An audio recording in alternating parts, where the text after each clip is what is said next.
Assalamualaikum warahmatullahi wabarakatuh.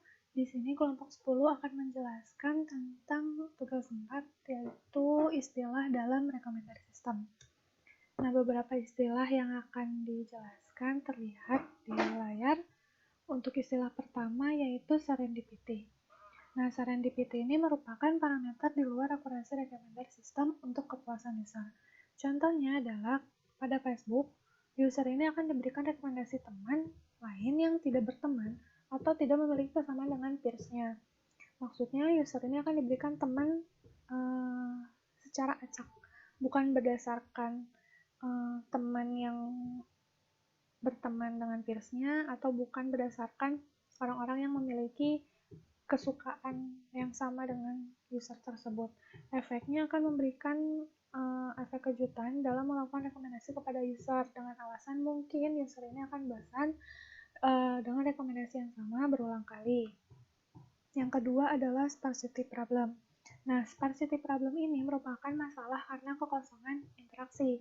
Maksudnya, beberapa user tidak memberikan rating terhadap item, sehingga mengakibatkan jumlah data rating ini tidak cukup untuk mengidentifikasi sejumlah user yang mirip.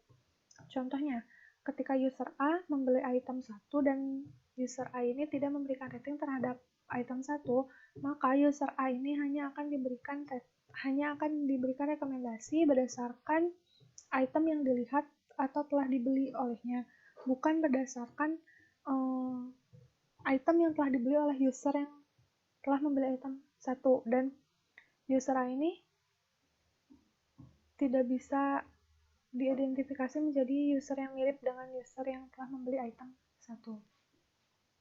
Nah, efeknya akan dapat mengakibatkan menurunnya hasil rekomendasi. Selanjutnya adalah cold start problem.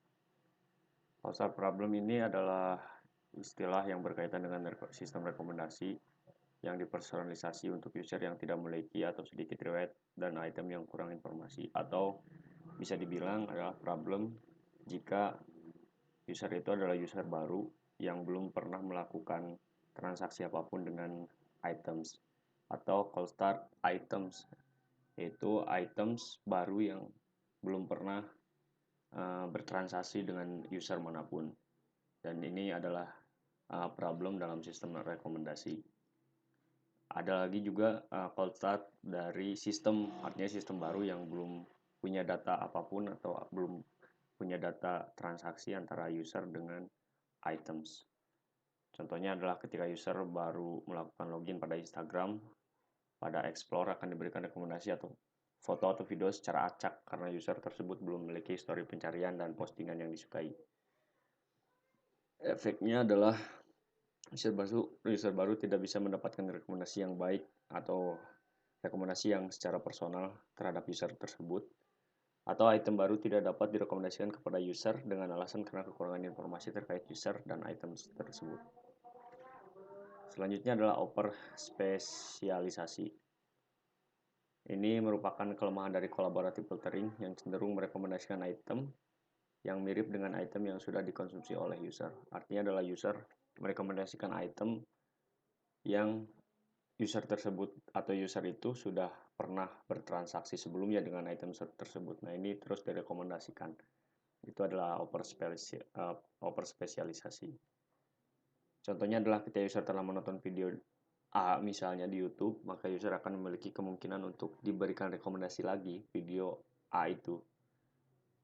Nah, itu adalah overspesialisasi. Efeknya adalah akan memberikan rekomendasi item yang terlalu mirip terhadap item sebelumnya. Jadi tidak ada efek wow yang bisa dirasakan oleh user. Diversity of recommendation. Definisi dari diversity of recommendation adalah memberikan rekomendasi yang lebih beragam kepada user. Contohnya dalam e-commerce yang kita tahu seperti Tokopedia, Bukalapak, Shopee, user akan diberikan rekomendasi misalnya celana olahraga berdasarkan historinya. Namun, user juga akan diberikan rekomendasi mengenai alat-alat olahraga lainnya, sama seperti mungkin tentang baju olahraga, bola, dan mungkin barang-barang lainnya yang berhubungan dengan brand celana yang tadi direkomendasikan. Lalu efek dari hal tersebut dapat memperluas jangkauan minat user terhadap suatu item, dan hal tersebut dilihat dari metode yang digunakan dan dapat meningkatkan kualitas rekomendasi. Sama saja efeknya seperti ini, seperti menambahkan keanekaragaman item terhadap user tersebut. Lalu yang keenam ada context aware recommendation system, di mana definisinya adalah selain teknik sistem rekomendasi berkonsentrasi pada item dan user, terdapat pula informasi lain yang berguna membantu sistem untuk memberikan rekomendasi. Jadi seperti waktu kita, tempat, dan pekerjaan user. Sama seperti konteks personal si user. Contoh dari hal tersebut, untuk sistem rekomendasi pada handphone akan memiliki kemungkinan untuk mengakses lokasi dan waktu user, sehingga sistem akan merekomendasikan item terhadap user berdasarkan konteks tersebut. Misalkan juga saya ambil contoh lain tentang tempat si user berada. Mungkin pada waktu saat itu sedang musim hujan, maka akan direkomendasikan item-item yang berhubungan dengan hujan, mungkin jas hujan, payung, dan lain sebagainya. Lalu efek dari hal tersebut ada dua efek, positif dan negatif. Positifnya yaitu memberikan rekomendasi sistem yang akan lebih baik dikarenakan beberapa konteks tersebut dapat diakses dari personalia si user. Namun kekurangannya juga, konteks dari personal user dapat diakses oleh sistem yang mungkin dimana akan menyebabkan penyalahgunaan data dari user tersebut. Lalu mungkin sekian presentasi dari kelompok 10. Kami ucapkan terima kasih, dan apabila salah kata saya mohon maaf dan terima kasih. Sekian.